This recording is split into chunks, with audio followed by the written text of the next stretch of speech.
Namaste and good morning, everyone. We'll start our class with the prayers. Om Gurur Brahma Gurur Vishnu Gurur Devo Maheshwaraha Guru Sakshat Parabrahma Tasmai Shri Gurave Namaha.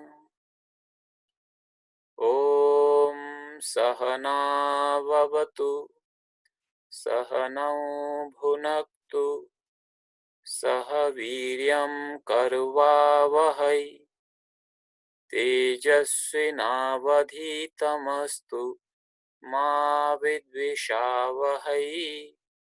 Om Shanti Shanti Shanti. 3 times महामृत्युंजय मंत्र.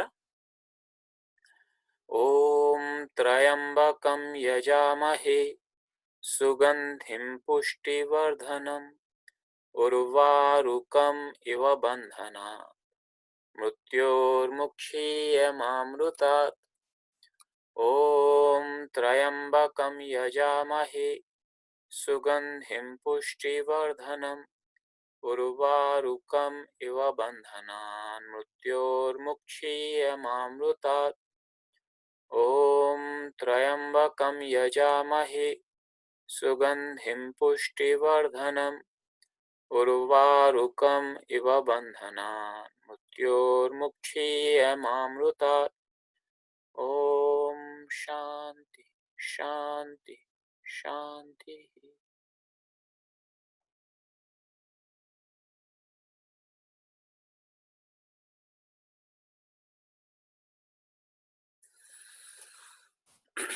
Welcome everyone. So we'll start as usual with our chanting of the forms of Rama.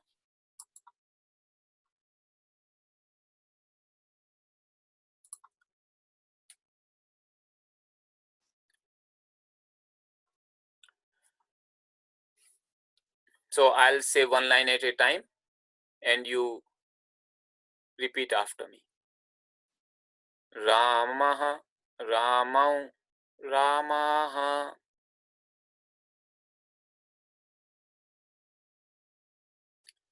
Ramam Ramau Raman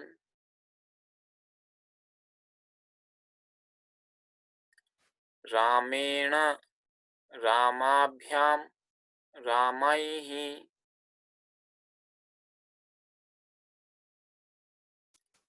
Ramaya Ramabhyam Ramebhyah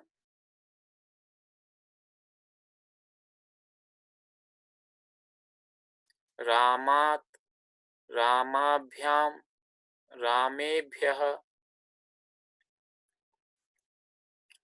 Ramasya Ramayoho Ramanam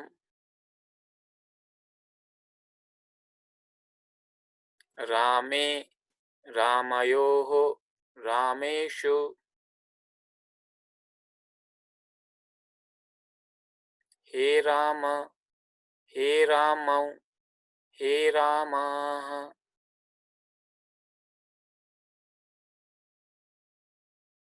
Now all together.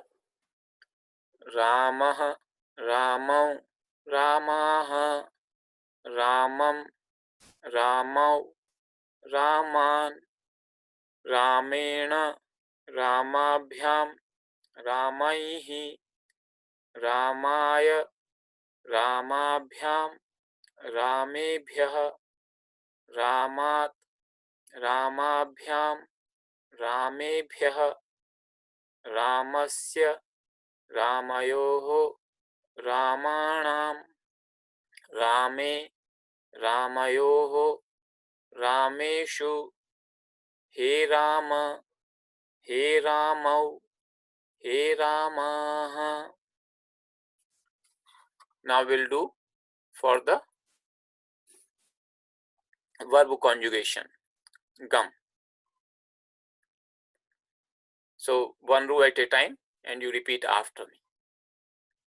Gacchati gacchataha, gachanti,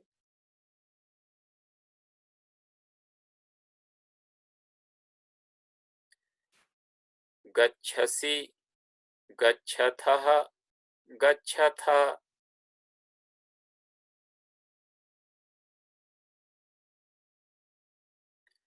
gacchami, gacchavaha, gacchamaha.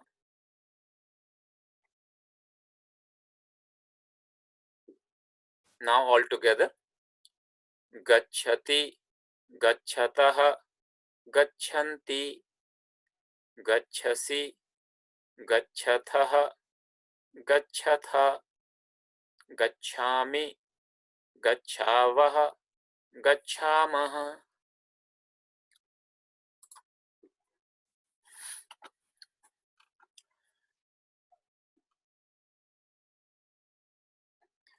In the last class, we had done Visarga Sandhi.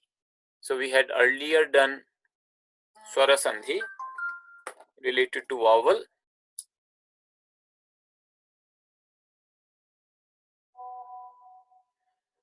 And then we did the Visarga Sandhi related to when there is a Visarga at the end of the first word, how does Sandhi take place?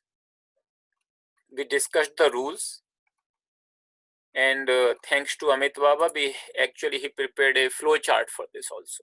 So just like for vowel Sandhi, there was a flow chart he created. He also created flow chart for Visarga Sandhi.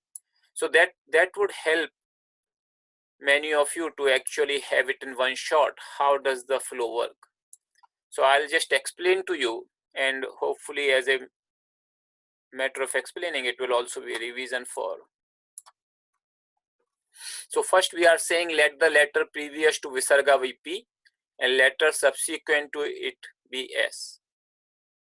And this is the table of the alphabet. It's actually alphabet, just rearranged so that we have put all the voiced consonants highlighted in yellow on the right side, all the unvoiced consonants in. So these two rows as well as the three sibilants, they are on the left side marked in blue. So this is unvoiced and voiced. So first criteria would be, what is the second letter? What is the letter following Visarga? Subsequent, what is S? So if it is any of these, so kakara, khakara, pakara, phakara, shakara, shakara or sakara, any of the sibilants or the first two rows here, row 1, 2 letters, last row 2 letters, or any of these 3 letters, then there would be no change. And here it refers to rule number 1. So rule number 1 is in the slide here. So here is the rule number 1. A final visarga remains unchanged before ka, kha, pa, fa, sha, sha, and sa. So this is the rule number 1. And end result I have also mentioned here. I hope you have access to this presentation. This is already uploaded on our repository site. So end result is 2 separate words here. Basically there is no change. Then we are saying what is if S second vowel, second letter, the subsequent to Visarga is among these 3 rows, cha, cha, ta, tha, ta, tha. If these any of these 6, then what happens? It follows the rule number 2. It changes to the sibilant homoorganic. Homoorganic means it actually comes from the same place as these vowels come. So palatal means cha and cha, they are palatal, they are being pronounced from lower palate. So is shakara. So visarga would change into shakara. And we again, this rule number 2 here it says, and you could actually see the rule number 2 a little bit more detail here. that a final visarga changes to a sibilant homoorganic with the following unvoiced consonants. So before cha and cha, it changes to sha. Similarly to before ta and tha to sha, and tha and tha, sa.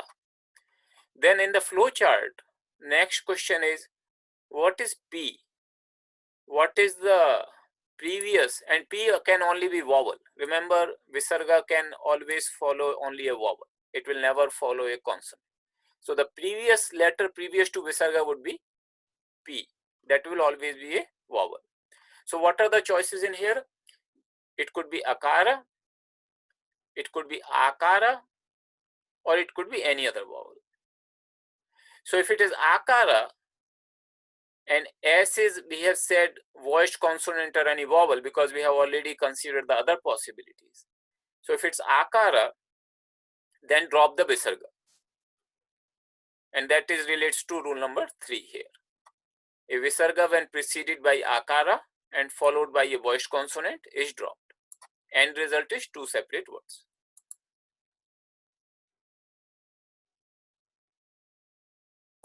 What if it is any other vowel? Then it changes to refa.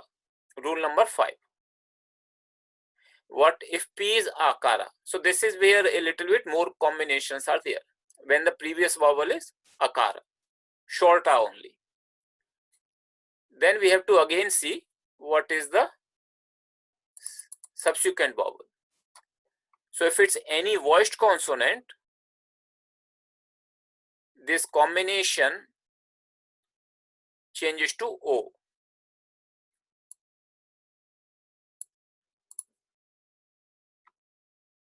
If it is akara itself, then this combination changes to okara and succeeding akara is elided. That means avagra. And this is visarga is dropped here. The any other vowel other than akara. So we also saw all this in detail. I hope you had the opportunity to go through the notes, and if any difficulty through the examples and exercises. And this topic, Sandhi topic, should be clear to you. If you still have any questions after going through the notes, after going through the class, because the video is also there, so you can always go back and repeat the portions which you found difficult to follow. And even after doing all that, doing the examples, exercise, going through the notes and presentation, if you have any questions, then send us by email. So today we will do a little bit different topic. Before I actually go into the topic, I want to just show you something which I actually put it on the drive in our repository. So that I redid a Sanskrit alphabet a little bit so that it would be a little easier to follow with different functions, and this is already there on the repository. So the alphabet first, so there are 3 sections here. So I'll try to increase it, but then it won't fit in one screen, but you will be able to see better. So 3 sections here. So vowels and consonants. So this is simply alphabet in sequential order. That's how alphabet is written sequentially. First the vowels, and then all the consonants. And I have added akara here in the consonants just for the ease of pronunciation. Actual consonant is just kakara because it cannot be pronounced without a vowel. We normally write a vowel here to indicate that it can be pronounced as ka, but it has inherent akara vowel. Then the second way to organize the alphabet I have put in the form of whether it is voiced or aspirated. So we discussed about voiced and aspirated. Aspirated where there is a flow of air, when you flow of air out of your mouth when you speak that particular letter, and voiced is something which causes the vibration of your vocal cords. So this 5x5 table you would be familiar by now. This is very important that you understand all the positions. Remember where each alphabet lies here. in this 5 by 5 table, and how are they arranged in terms of voiced versus aspirated. If you understand these concepts, it will also help you to pronounce better actually. Then other letters of the alphabet. So all the three sibilants, Hakara, Visarga, all these I have put in the appropriate column so that you can see whether they are voiced or not. So this will give you immediately an idea that whether any particular letter is voiced or aspirated. And here I have put a comment, all the vowels are considered voiced and unaspirated. Then another criteria of having the alphabet is place of pronunciation of various Sanskrit letters. So we saw already there are again this 5 by 5 table is here of consonants. So this row is pronounced through throat.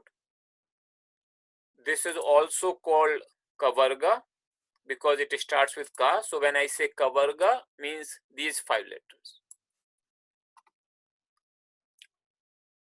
Then lower palate, cerebral upper palate, dental, these words through the teeth and through the lips. And then where do the other letters fall from the alphabet? So that also I have put in. And then there are some comments that while pronouncing this column, nose is also used. They are nasalized along with the place of pronunciation. So you would be pronouncing this with the throat, but nasalize it like like ing in English. Similarly, all other letters in this column. So this is a huge, I told you the Sanskrit alphabet is actually very, very scientifically designed. And there are many other ways where the alphabet has some organization. We are not covering those parts. There has been a lot of thought gone into this designing as well as analysis. Many commentaries have been written on these kind of things. So this alphabet in this fashion is there already in the repository. Hope it will help you to understand some aspects of alphabet.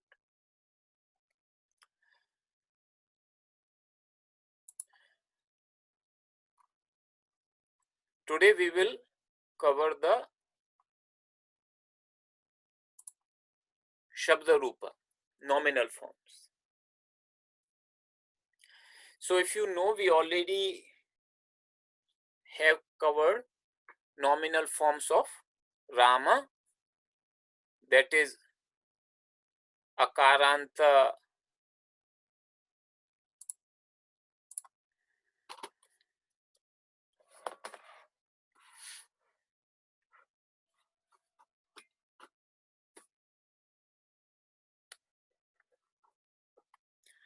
So we have already covered Rama,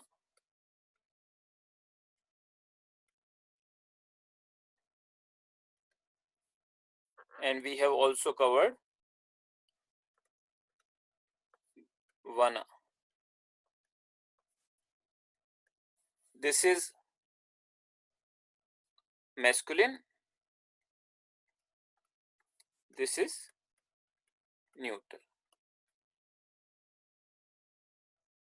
And if you look at this one, this tells you that this is Akaranta.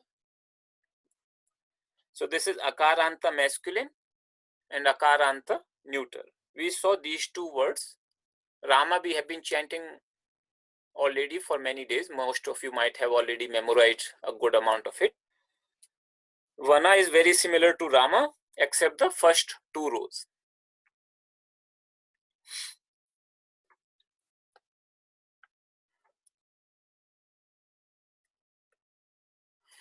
So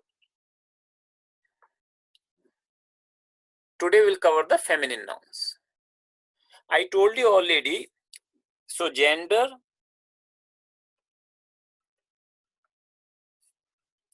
plus ending. This combination decides our nominal table. So here, for example, masculine akaranta. That means once you know this masculine akaranta like Rama, you can practically take care of all the masculine nouns which are ending in akara. And there are a very good number of nouns, masculine nouns ending in akara. And you basically cover all of them. So that is the beauty of this structure, that once you learn one table, you know everything. You know all the tables based upon that structure. Similarly, neuter and akaranta, you know this table, and then you can practically make any table for any other word which is neuter akaranta. Now, not every gender and every ending, that combination does not exist. And some combinations are more common and some combinations are very rare. So, for example, gender feminine, and if ending is akara, it does not exist. This combination simply does not exist in Sanskrit. You will not have a feminine noun ending in akaranta. So akaranta could be masculine or neuter, will not be feminine. Feminine noun has two common endings, akaranta and ikaranta, long a and long e. There are others, but these two are very common among feminine nouns. Akaranta feminine and ikaranta feminine. Both of these endings, even though they exist for masculine, they are rare. So we will study these two endings today with feminine noun. And these two endings are very common with the feminine nouns. They are available, unlike akaranta with feminine, which simply doesn't exist. Akaranta and ikaranta can exist in masculine, but very uncommon. So we'll see these two endings today, feminine, akaranta and ikaranta. So this is an example of akaranta ending. So you, on the left side, I have put the Rama, the declensions of Rama, akaranta, masculine, and akaranta, feminine. Just for giving a sort of some comparison, I have just put them side by side. So the word which I have chosen here is Gita. All of you are familiar with this word. It actually means, of course, we know Holy Scripture, the name of a scripture. It actually means song. It is also a name of a person, very common in India to find the name of women as Gita.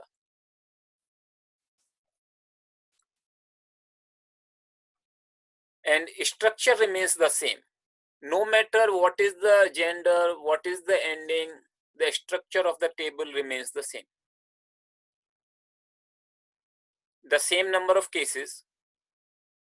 Cases mean the same thing. So it's not that instrumental in here would mean something different and here it would something different. No. So that would remain the same. Only these forms will undergo some change, this part. And here, if you look at in K table of Gita, lot of things actually remain common. So for example, if I highlight this part,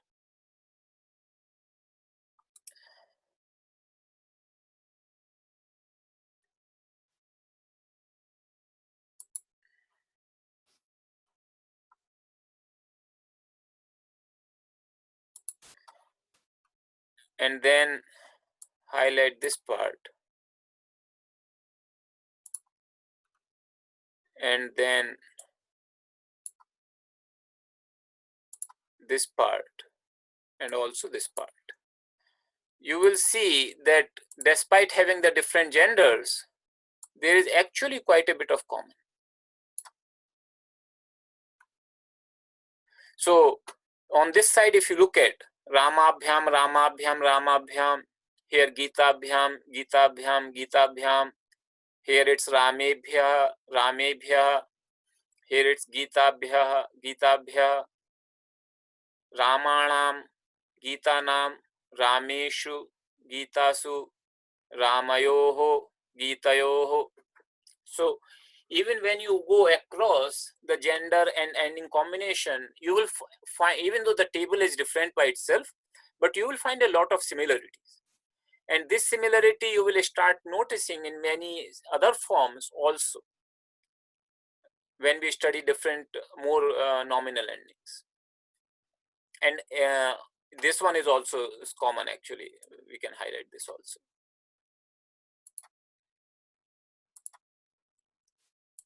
So Gitam, Ramam, and add the Makara here. In Gita, in case of Gita, other endings are different. Now you would be surprised to know that Panini actually defines just one set of endings, this one set of suffixes. He only defines, as I told you, only for 7 cases and tells that Sambodhana or the vocative is just a special case of nominative. He just defines one set of suffixes and then he keeps providing the exceptions, that for Rama, this is the exceptions. For Gita, these would be the exceptions. Like, so there could be so many different tables total, and Panini manages with just one set of suffixes and then keeps on providing the rules and exception for different forms. So even though it may look very different, yet, and we study that kind of thing, that how to derive these forms in quite advanced classes. That how does Rama come from Rama, but Gita becomes Gita. So there is a perfect logic actually. There is a set of rules which we study in quite advanced classes, not even next level. So there you will discover that it is the same set of suffixes which he is using here and which he is using here. And then there are certain rules which changes Gita to Gita and Rama to Rama.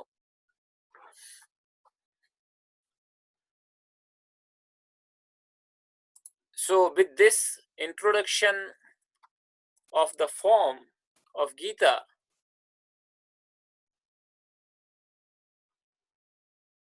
as you know, the meaning remains the same, the cases remain the same.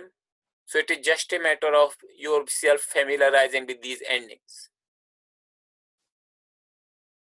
And then how do I derive, if I have to say, for example, get a new word? Say I want to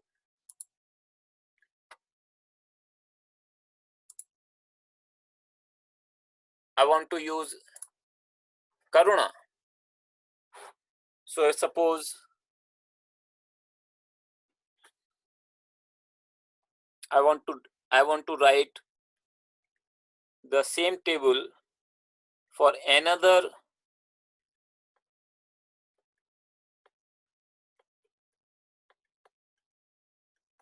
Akaranta noun, Karuna. So this is also Akaranta and this is feminine.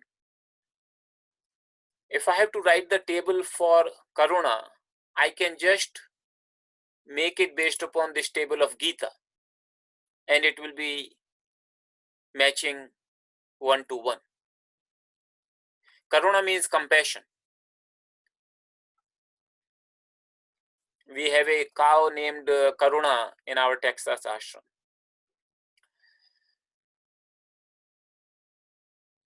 So if I have to write, for example, here, just like you see Gita, Akaranta, only the so everything else remains the same except before Akara, here it is Karu and below dot. This thing will be replaced. Gakara, Ikara, Takara will be replaced by this combination. So if I have to write the first form, it will be, of course, the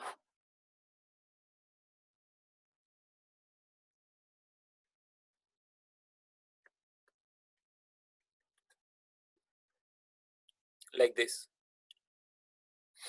Similarly here, if I have to write, I can just, let me choose a different color.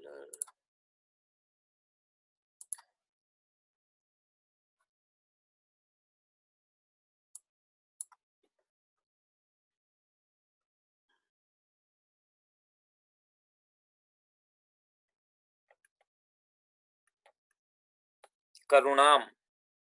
And similarly here, Gitaya, I can just write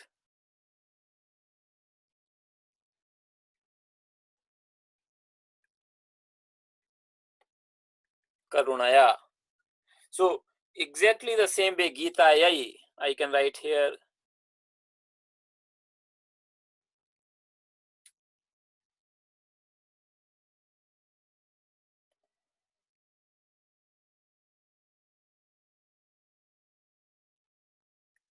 Karunayai. Similarly here, Karunayaha.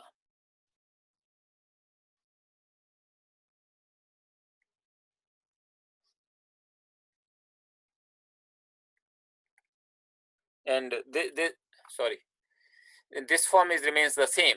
As you can see, these two forms are the same. Fifth singular and sixth singular, they are the same. So this will remain the same, and locative it become Karunayam.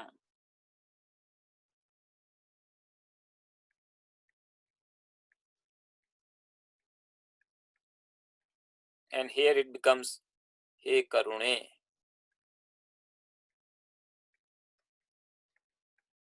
So you see, I gave you the first singular forms, and the same way you can make the dual and plural forms. Singular is, of course, most commonly used number, but depending upon the context, dual and plural would be used as well.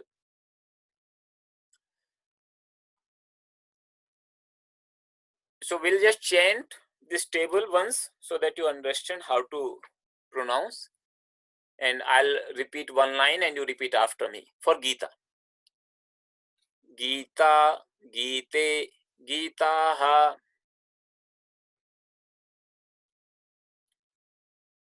Gitam, Gite, Gitaha, Gitaya, Gitabhyam, Gitabhihi, Gitayai, Gitabhyam, Gitabhyah,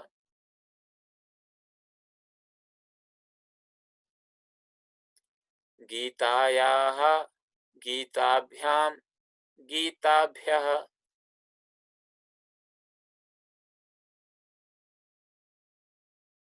Gitayaha, Gitayoho, Gitanam, Gitayam, Gitayoho, Gitasu, He Gite, He Gite, He Gitaha.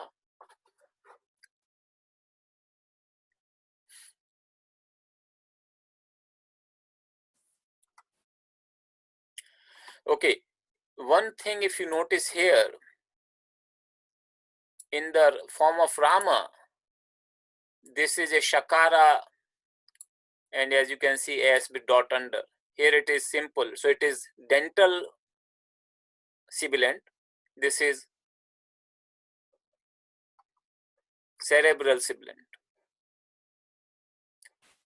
So why this change? And I just want to give you a very simple rule. The rules of this are quite elaborate and complex, the total number, but just very simple.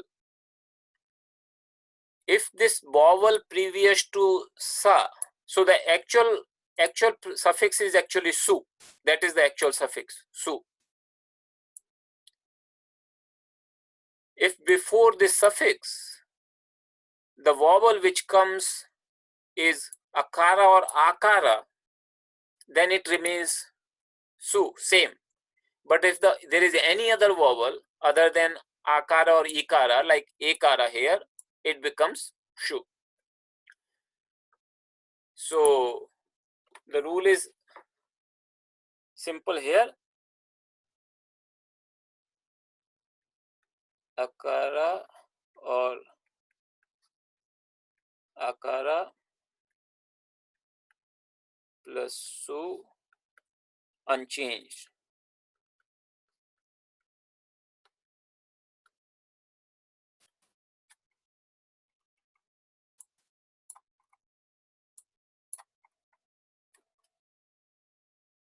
Any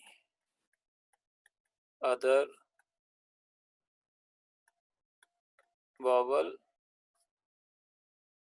plus su. So this vowel remains the same, just this will become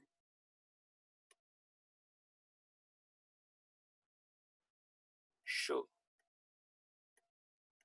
Okay. So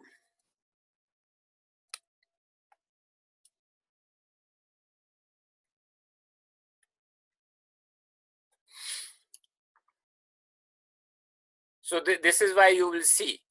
And if you think that these kind of rules are difficult for you to remember, just don't worry. Mainly be aware of the patterns. So if you see this pattern versus this pattern, as long as you understand that this is seventh case plural, it should be okay. Because our focus primarily is to study, to read, not to write. That's why even if you don't, similarly like rule related to Anaktam, if you find it difficult to understand, don't worry too much about it. Because as long as you understand whether it is Ramena or Vanena, they mean singular third form, it's okay. Similarly, Ramanam or Gitanam, if you understand that this relates to sixth case plural, it's okay. So this is our feminine noun ending in akara, akaranta noun.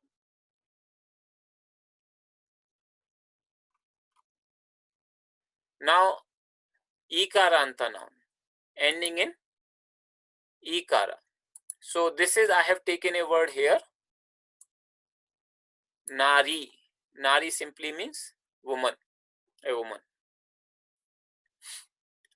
So here I have juxtaposed with our this feminine noun which we just covered, akaranta and ikaranta. And here the similarity is a little bit more than what we saw in Rama and Gita. What is the similarity here? So if you look at similarity here, in case of Nari,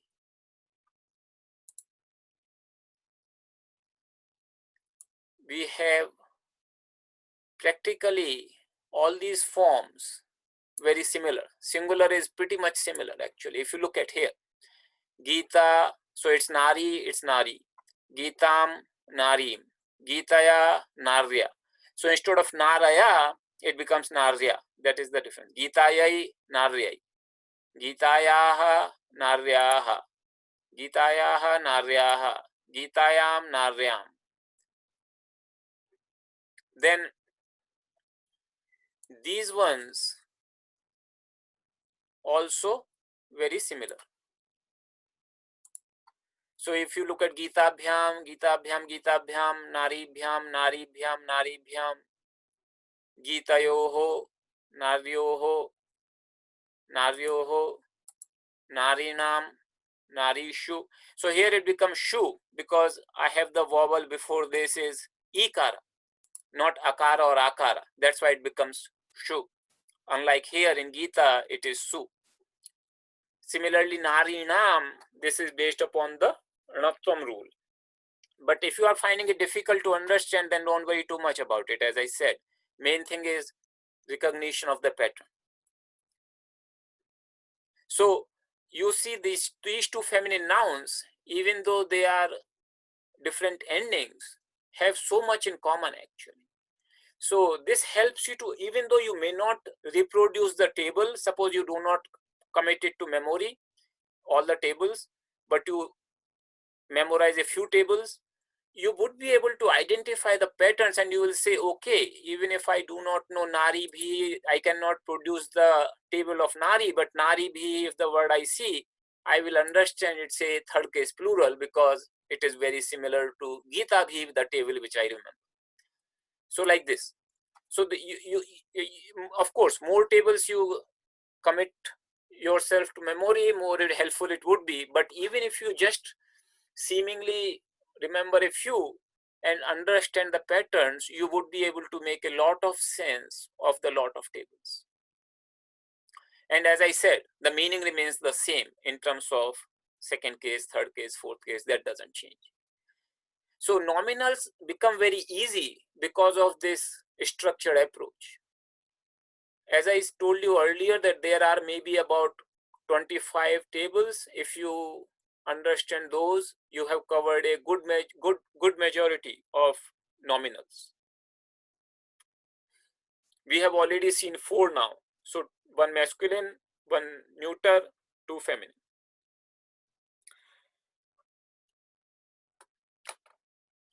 So before we move forward, I just want to understand if you have any questions.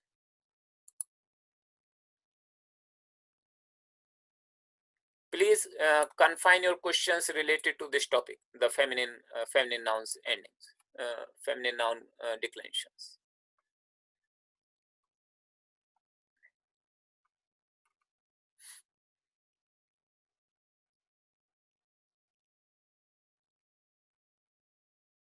So the question is, why Sambodhana singular is different from Prathama singular? That's how the rule is. That's in Sambodhana, only the singular would be different from first case. So in vocative, the only thing which will be different, so here the vocative is Nari, it becomes the short ikara instead of long. So that is the difference. And only first singular would be different between nominative and vocative, no matter what the combination is, but what the table is.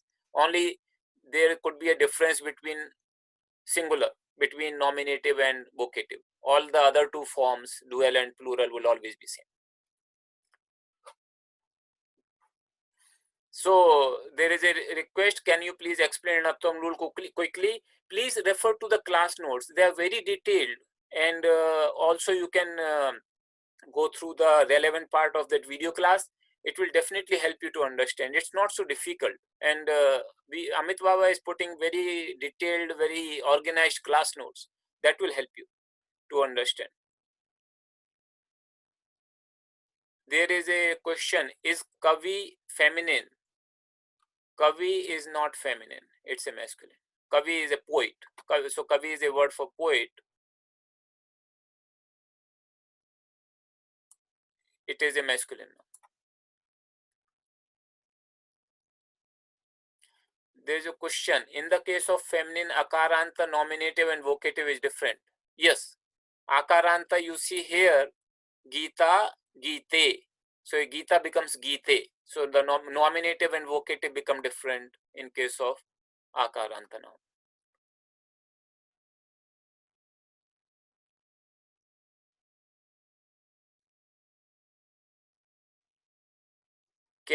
Question is, can you give us an example of a vocative phrase with a feminine noun? Of course, if you are calling somebody Geeta, somebody's woman's name Geeta, you will say, hey Geete, like, oh Geeta, please come here. Hey Geete, agacha, atra gacha, please come here. So like that, you will use, hey Geete. Just like you will call somebody. Basically, vocative is to call somebody, to address somebody.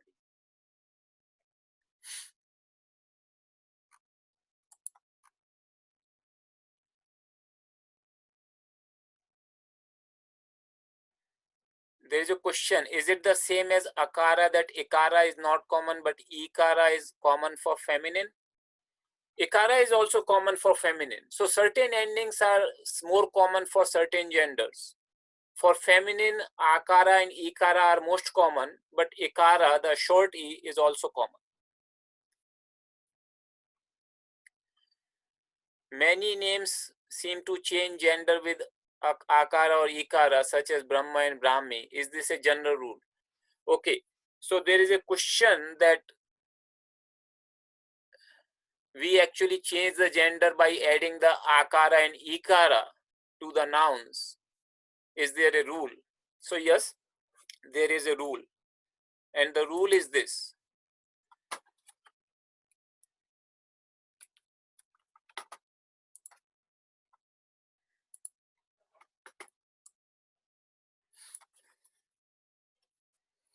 So in Sanskrit, I told you that noun and adjective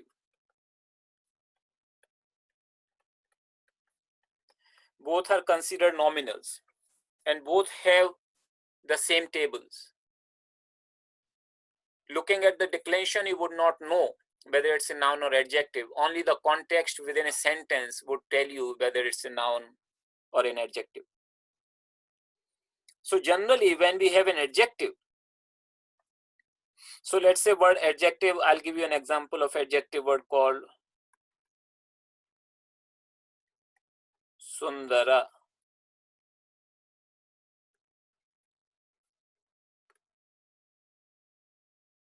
It means beautiful.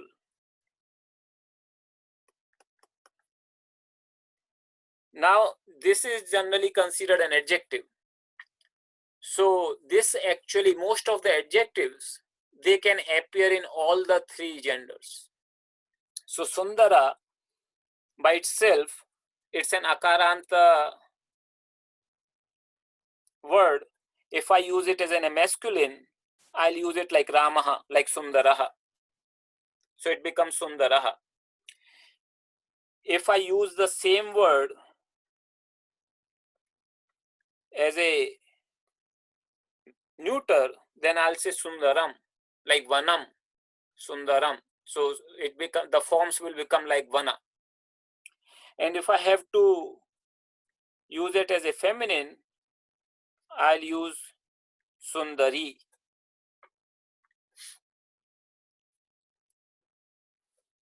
So in Sanskrit, adjectives also have gender, unlike in English. So in English, you will say beautiful, whether it's a beautiful forest, beautiful man, beautiful woman, beautiful girl, beautiful boy, whatever, beautiful mountain, you will always use that word beautiful. But in Sanskrit, that changes.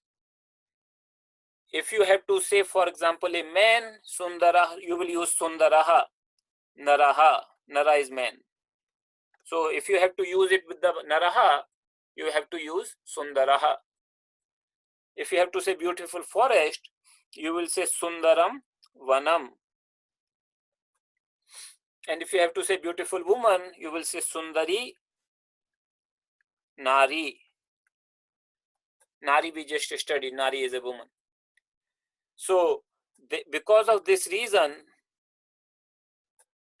the adjectives actually have to match the noun in Sanskrit. You cannot just put Sundara for everybody. So that's why there is a rule in Sanskrit. And generally that rule is that if it's ending in akara, a word, in order to make it feminine, you either make it as akara or ikara. There are more elaborate rules where you put akara and ikara. We will not go into those. But the idea is that understand this part, adjectives have to match the noun in gender as well as in number. So number means if you have to say multiple women are there and you say beautiful women, then you will say Nari, like Nari becomes Narya, plural. Similarly, Sundari will become Sundaryaha because Sundari and Nari both will have the same table. So Sundari will have the same table actually. Just like Nari, it will have the full table. And you will say Sundaryaha, Naryaha. So the number also has to match. So the gender has to match, number has to match, and case has to match. If you are saying that this was done by beautiful woman, a work, like you are using the third case singular. So you will say Sundarya Narya. So adjective has to match the noun in Sanskrit. And once you understand this concept, it's very easy. If you don't, it seems very intimidating actually, because so many different forms. But remember, most of the forms will follow the same word. They will, so it's just a matter of being familiar with the endings.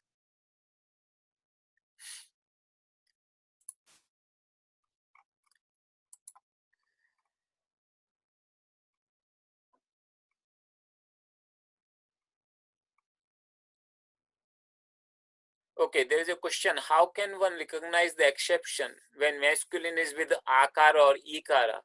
No, you have to study those. There is no automatic rule actually. If a given word is an akara or ikara, whether it's masculine or feminine, you will not know. You have to study and maybe refer to dictionary. Of course, if you see the akara masculine endings, they would be slightly different than akara feminine endings. Is there any method to distinguish masculine, feminine, and neuter nouns? I already explained this part, that gender in Sanskrit does not depend upon the object, but on the word itself. And you basically look it up in the dictionary. If you are very familiar with Sanskrit grammar, you can figure it out. But for most of us, you just look it up in the dictionary. There's a question, do all nominals end in the endings we have studied so far? No, these are just a few endings. There are a lot many more endings where the nominals can end, but these are very common ones. The what we have covered so far, these are very common ones.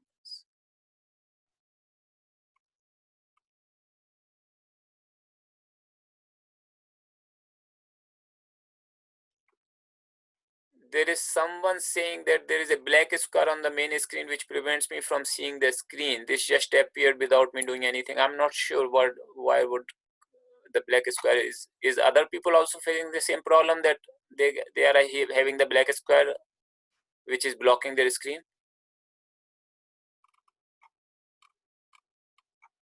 Okay, so I'm not sure. Well, it seems like many people are having this issue. Let me see if I can do anything about it. It's gone, I hope, right now, right?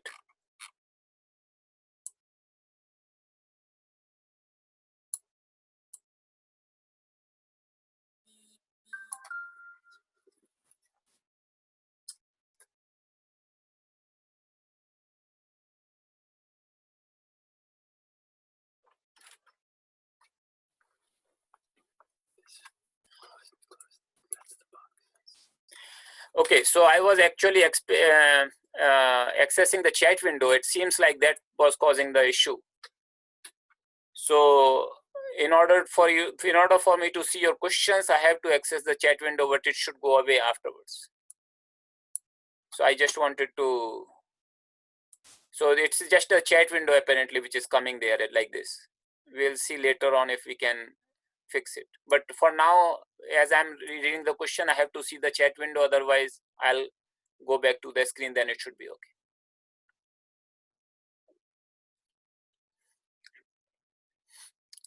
Can you please show the Ikaranta on the screen?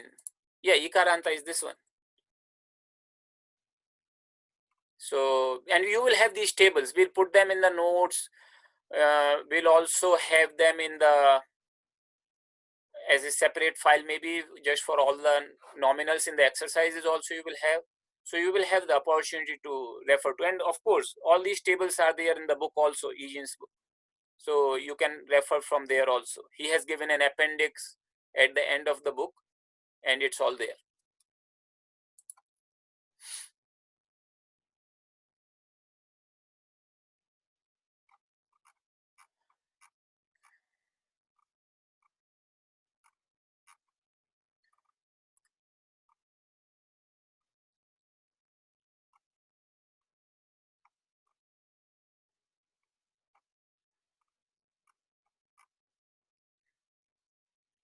So I'm just trying to read your questions, if there are any questions here.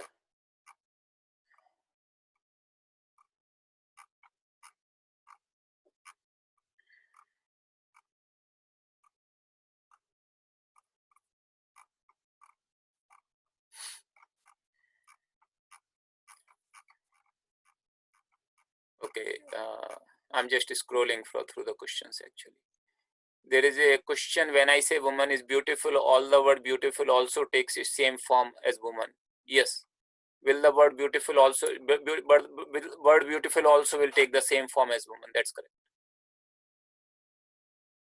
There is a question, it would be Sundaro Naraha with Sandhi, right? That's correct. Actually, I'm happy that you have figured it out. So you see Sundaraha Naraha, this word, based upon our Visarga Sandhi, this becomes Sundaro Naraha. That's right.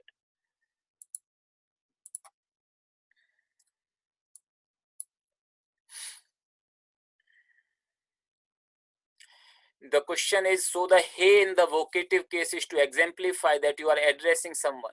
It will not always appear with he before in the scripture. That is correct. He will not appear in the text. Like he is, we are just using he here just to emphasize that it's a vocative case.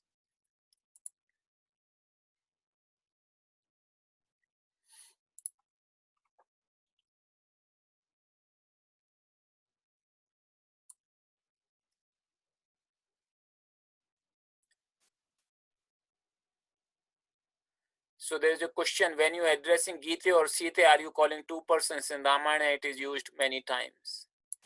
So Gita and Sita, they are both Akaranta nouns, Akaranta feminine.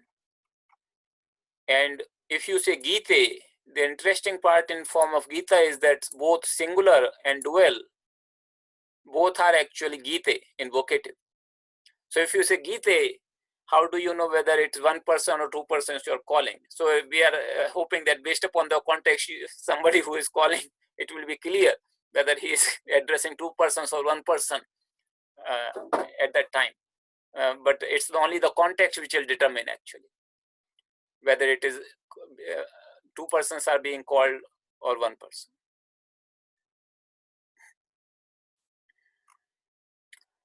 All right, so with this, I'll give you a little bit exercise, class exercise.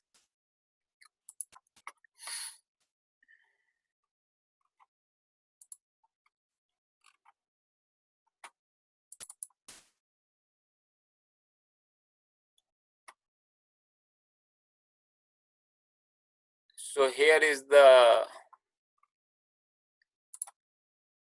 I'll put it in read view so that it's clearer. You can see the whole screen. This is the exercise. Based upon this table which we just studied, Gita, which is given here, you write the declensions of Bala. Bala is girl. In Sanskrit, Bala means girl. So Nari means woman, Bala is girl. It's also addressed sometimes in it. If you are addressing somebody as Bala, it could also mean, and you could address a adult as Bala, that it would be like you are saying that you are childish. So in that sense also it can be used. So this is the word. Please write the forms. Right now it is 9:58. We'll meet at 10:10, 12 minutes. So 10:10 will again gather together.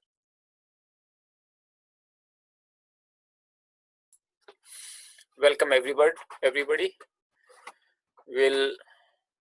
I hope you were able to solve this exercise without much of any problems. It was pretty simple and straightforward.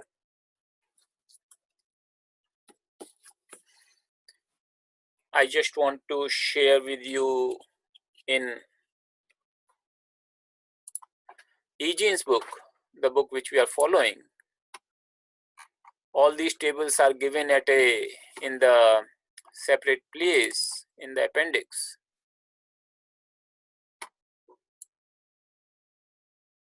Where you can actually access all the tables in one place.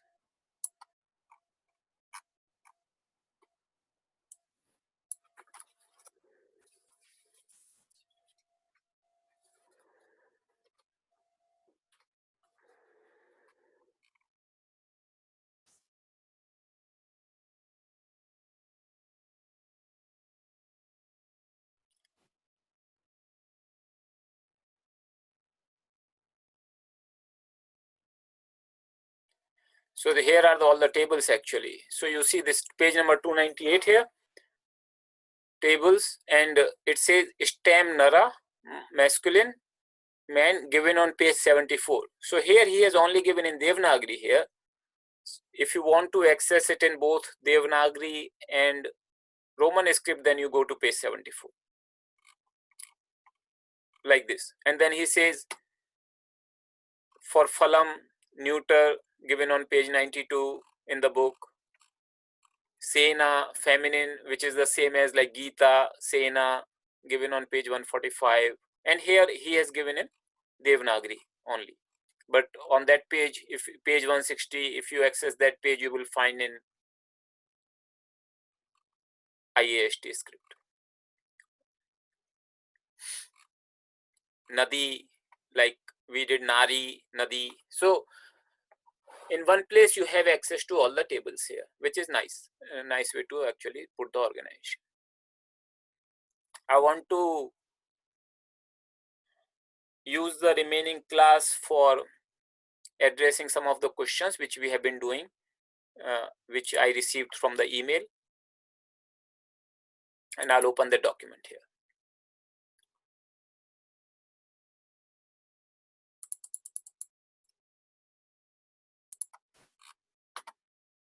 Let me just see in the chat window. It might block the screen, but let me just see if there is anything. Will Lakshmi also follow Nari, also Hari? Yes. Nari, Lakshmi word also will be similar to Nari.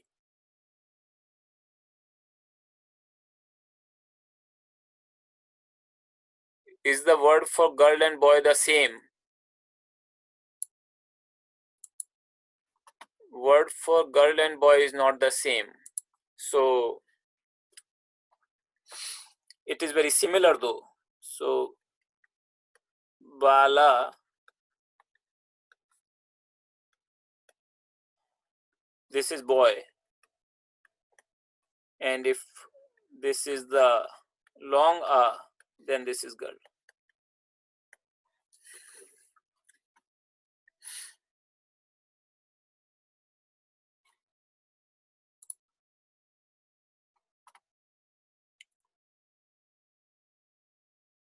Okay, in order to see the chat window, I have to keep the put the chat window on the screen, which is causing you to get the screen blocked. We'll see how can it be addressed. I'm a bit surprised that it's happening today. It was not happening earlier. But when I answer a question, when I refer to something, I minimize that chat window, so you should be able to see the whole screen. Only for reading your question do I need to access that. Okay. Then here we are having these questions. We already covered this one last time, that in 3x3 table for the verbs, this anti does not take the long gacha plus anti does not become gachanti. It's a special rule which applies here. Similarly, it becomes vasami, not vasami. We already discussed that. Okay, there is a question here. Why in the book, that is the Thomas Egenes book which we are consulting, is cha both after the first word and after the second rather than either or? So there is a rule related to word cha. So there is a word called cha, which means end. In English, it would mean end. This word in Sanskrit is a little bit used a special manner, in the sense that if I say Rama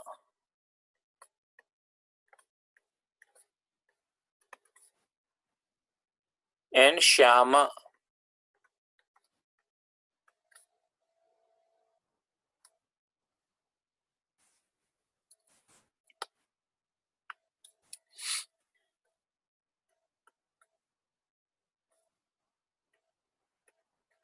so if I say Rama and Shyama, I can actually say Ramaha Shyamaha Cha. I can put the Cha towards the end and it would mean Rama and Shyama. Or I can actually say, I can put Cha after every word. So I can say Ramaha Cha, Shyamaha Cha. So it's an option for me. Either I can put Cha at the end of all the words which I want to say this and this and this, or I can put it after every word. So the choice is there for me. So that's what the question is in the book. Why is it in two places? Because it can be used either towards the end or after every word which I want to say Rama and Shyama. In the book Introduction to Sanskrit Part 1, Thomas Egenes, page 6, the stem of Prachati is given Prach. In exercise 6 and 7, the stem is Prach. Is both right? So I do not know whether you remember by now, but we did this exercise, looks like long time ago. I'll pull up the book, page number 6.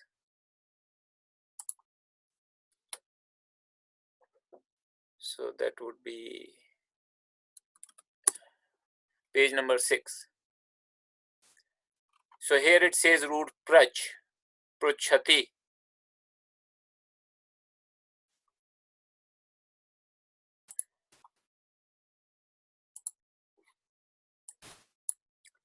And the exercise which I had given, I had used the word prach, this word. So are they the same, both right? That's the question. Yes, both are right. What I have seen in some books, it says prach, more common, and in some books, it says prach. My guess is that there were manuscripts. Some manuscripts, older manuscripts had this word prach, and some manuscripts had prach, but most common is prach, but they actually mean the same thing.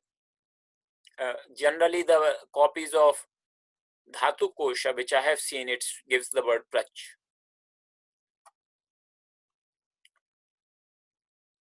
In the book of Introduction to Sanskrit, page 25-26, they give the form of the word dwell with S instead of H. Is that correct?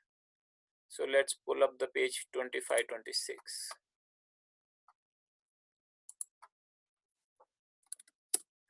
So this is the page 25. And here you see, it says ti, tas, anti, si, thas, tha, mi, was, mas. And if I look at the forms which we covered here in our class, verb endings, we said ti, taha, anti, si, thaha, tha, mi, vaha, maha. So the question is, why there is a difference? Are they both correct? Here, look at the note here, what he's saying. When a word is formed, final S becomes, final Sa becomes Visarga due to Sandhi. So that's the reason actually why we are actually doing the Sandhi, doing directly with the Visarga tables instead of saying first Sa and then Visarga. That rule, that how come Sakara changes to Visarga, it's more of an advanced rule. Since we are not going to study in this class for beginners, we actually said let us use these endings so that we directly apply instead of first ending with Sakara like here and then using a rule which we are not going to study in this beginners class. The actual endings given by Panini do indeed mention this thus, thus, was, but then there are other things also in Panini's endings which drop off based upon certain rules. We just wanted to keep it simple and not too complicated, and therefore these are the endings which for all practical purpose they will work fine.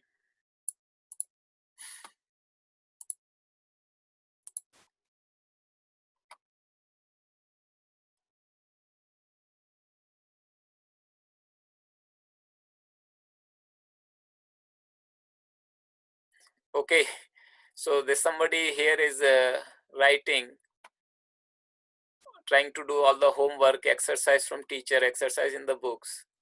I'm used to study a language. I'm used to work hard. I know it demands dedication and commitment, but I realize now that I'm stressed because I want to keep up and know this is going to be very difficult for me. I'm a teacher also who let her pupils work hard and learn a lot. After the Sanskrit course, I follow myself. This week, I immediately have diminished the amount of homework for my own students. How long will the course be online accessible in Sanskrit documents? So first of all, I congratulate on your dedication and commitment towards learning Sanskrit. We would have this course online accessible in documents for, definitely we do not know yet how long will it remain, but it will definitely remain for a few weeks. And I would recommend you that after the course is complete, we put all the documents in the repository, then you download everything on your hard drive. So that way it will not matter even if some point in time later we take it offline. But it will definitely remain for a few weeks. Another reason why you want to download is that any kind of documents which we are updating, the last version would be the most updated version. So I would definitely recommend you to download maybe a week after the classes end, so that all the documents are updated, and the course would remain online accessible for definitely for a few more weeks, maybe for a month. And we could potentially keep it online for much longer. We just don't know yet, and we don't have a site where to host, but we could potentially make a plan to be able to have that anybody in the future can also access it.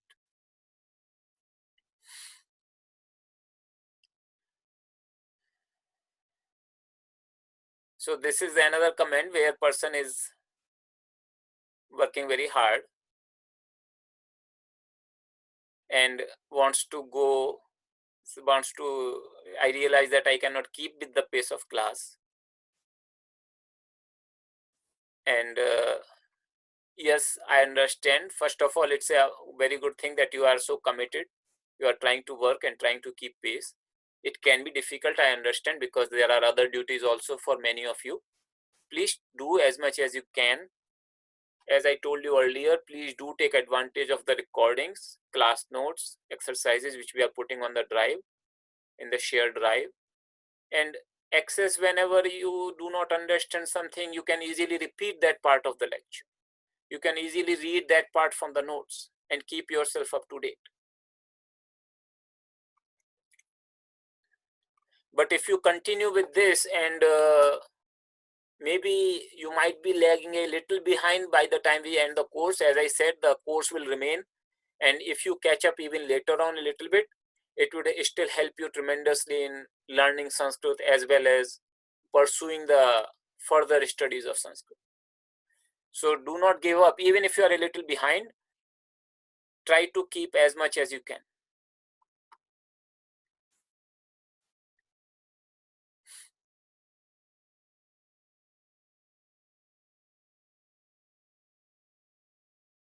So this is a question from Egenes' book. I'm attaching the last part of lesson 3 exercise and want to know if I want to, when I translate the Sanskrit sentences in V, C, D, F, G, H, how do I distinguish from English if I should translate to dual or plural? Because they can be translated into dual or plural.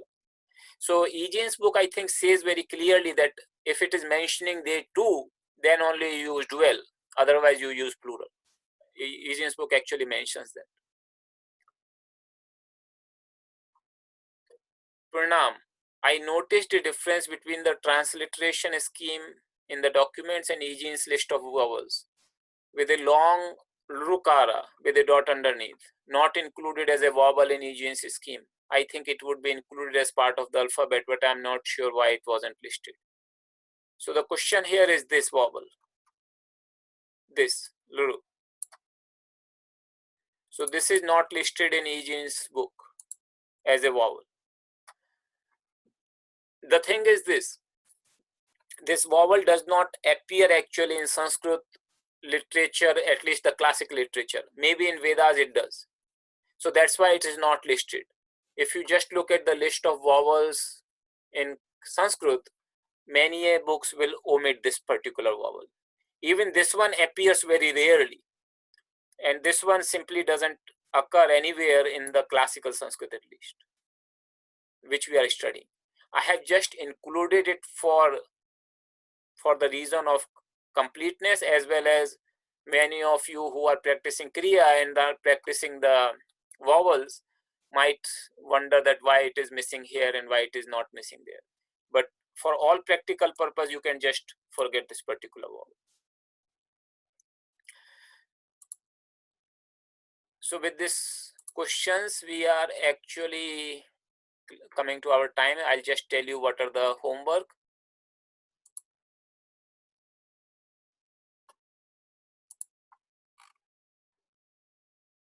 So there are, we'll upload these exercise. So this one, these 4 forms: Nadi, Ikaranta feminine; Mala, Akaranta feminine; Parvati, Ikaranta feminine; Rama, Akaranta feminine. Please write these 4 forms, and I have included in this file itself Gita and Nari forms, so you can actually take a look at them and then make your tables for these 4 forms. So that is one exercise, home exercise. Another home exercise is this.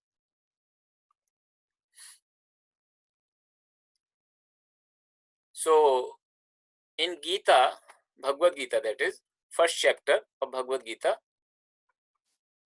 try to identify as many words which end in akara or ikara feminine. So I have included the link where you can see the split and you can check your answers, whether you are correct or not. It may not be very easy at this stage, but I want you to actually have a feeling that how the things work, how what we are studying matches to what is in the scriptures. And one example I have given from verse 1-3, Mahatim.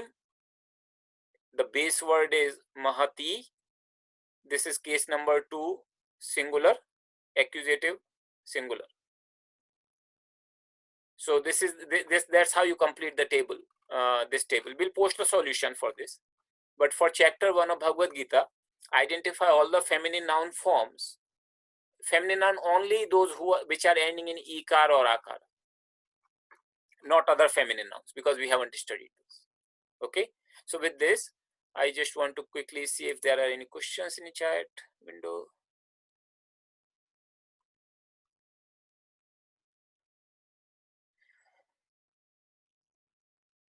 Srimad Devi Bhagavatam uses the letter which is excluded by Egenes.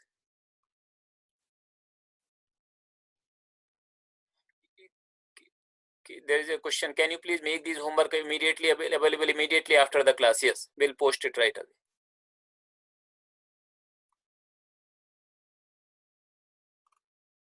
Okay.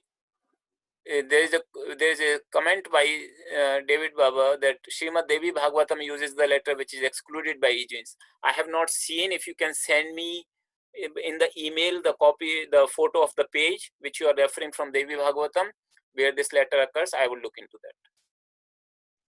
So both homework files, actually all the 3, including the class homework file, I'll upload it into our repository, and the solution maybe sometime today later in the evening. But I would put this one quickly. Okay, so this will be done, and now we would close the class with the prayers.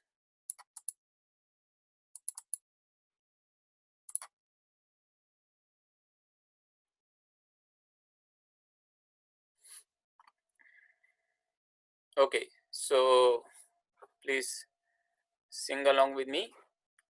Sarve bhavantu sukhinah, सर्वे सन्तु निरामयाः, सर्वे भद्राणि पश्यन्तु, मा कश्चित् दुःखभाग् भवेत्. ॐ पूर्णमदः पूर्णमिदं पूर्णात् पूर्णमुदच्यते, पूर्णस्य पूर्णमादाय पूर्णमेवावशिष्यते। ओम शांति शांति शांति। Thank you everybody.